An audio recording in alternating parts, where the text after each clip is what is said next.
Masa satu-satunya kami dari tadi memilih konseling kelas A semester 1 Universitas Satria. Dan kami membuat video ini untuk memenuhi ujian akhir semester mata kuliah dasar-dasar pemahaman perilaku individu. Di sini kami akan membawa materi tentang prososial. Di sini ada 3 materi. Yang pertama pengertian prososial, yang kedua jenis-jenis prososial, dan yang ketiga faktor-faktor prososial. Sangat menyaksikan kami akan menjelaskan pengertian prososial. Prososial merupakan tindakan dari individu maupun inisiatif dari individu tersebut untuk melakukan maupun untuk menolong seseorang yang berada di sekitarnya. Jadi, kami akan mengambil 2 menurut para ahli. Yang pertama menurut Mires 2002 menyatakan bahwa perilaku prososial merupakan hasrat untuk menolong orang lain tanpa memikirkan pribadi sendiri. Jadi, menurut Mires ini adalah dia tidak akan memikirkan dirinya sendiri. Dia akan mengutamakan untuk membantu orang lain tersebut.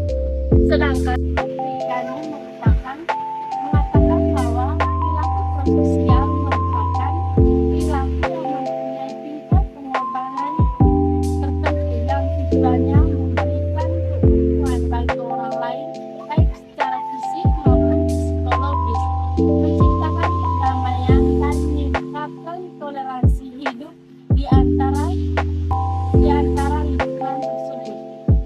Kedua pengertian tersebut dapat disimpulkan perilaku prososial adalah perilaku menolong yang menguntungkan orang lain tanpa mengharapkan suatu imbalan. Baik, di sini saya akan menjelaskan jenis-jenis perilaku prososial. Yang pertama, proaktif. Proaktif adalah sikap atau tindakan yang dilakukan dengan kesadaran diri dan inisiatif sendiri untuk mengatasi situasi yang dihadapi seseorang individu. Yang proaktif memiliki kemampuan untuk merencanakan dan bertindak sebelum suatu masalah menjadi lebih buruk.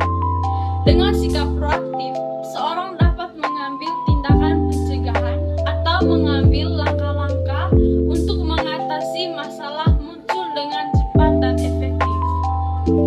Yang kedua, reaktif.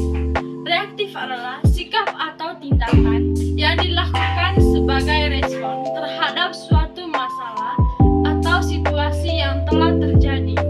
Seorang individu yang reaktif cenderung menunggu dan bereaksi terhadap suatu situasi atau masalah yang muncul tanpa melakukan tindakan pencegahan atau mengambil inisiatif untuk mengatasi masalah tersebut.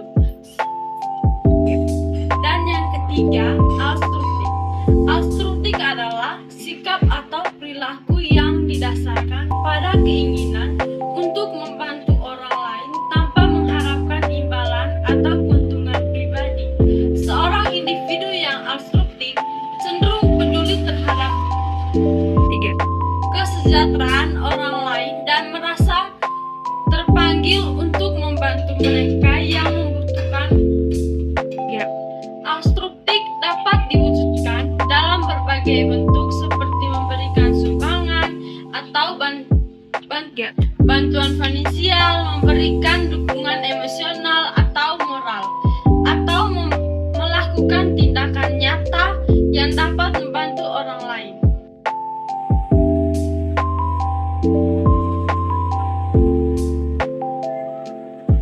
Baik, di sini saya akan menjelaskan beberapa faktor yang mempengaruhi perilaku prososial.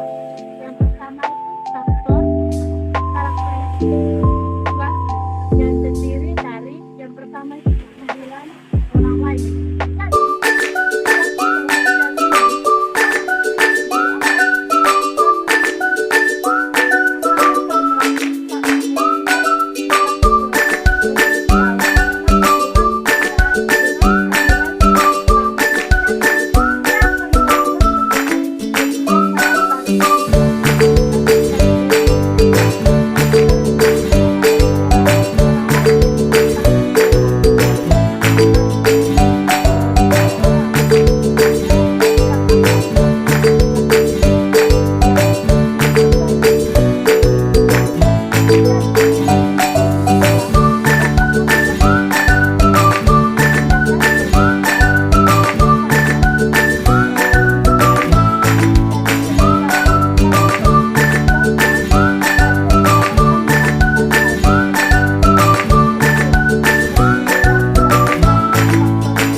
ada rasa empati untuk menolong maupun untuk membantu orang sekitarnya dalam dalam kesulitan maupun membutuhkan bantuan dari orang lain. Baik, faktor yang ketiga yaitu orang yang membutuhkan pertolongan. Jadi orang yang membutuhkan pertolongan ini ada dua yang terdiri atas dua. Yang pertama itu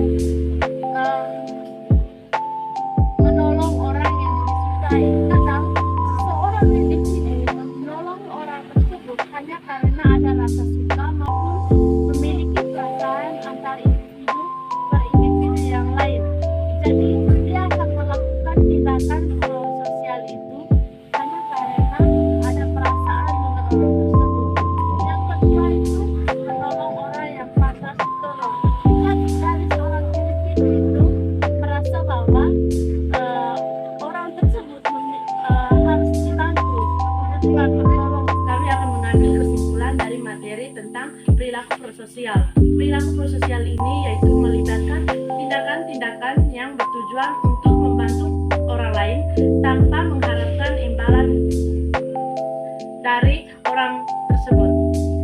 Perilaku prososial melibatkan sikap empati, peduli, dan bertanggung jawab terhadap kebutuhan dan kesejahteraan orang lain. Dalam melakukan perilaku prososial, kita dapat memberikan bantuan, dukungan, atau perhatian pada orang lain dalam berbagai situasi. Hal ini termasuk membantu orang yang membutuhkan atau mendengarkan dengan empati apapun yang mereka keluh kesahkan. Perilaku prososial ini juga sebagai seorang individu harus memberikan pujian dan penghargaan serta berpartisipasi dalam kegiatan sosial atau sukarela. Perilaku prososial memiliki banyak manfaat bagi orang sekitar, baik bagi individu maupun masyarakat secara keseluruhan. Dengan melakukan tindakan kebaikan, meningkatkan hubungan sosial, membangun rasa saling percaya, dan menciptakan lingkungan yang lebih harmonis. Selain itu, perilaku prososial meningkatkan kesejahteraan pribadi, mengurangi stres, dan memberikan rasa kekuasaan dan kebanggaan terhadap diri sendiri.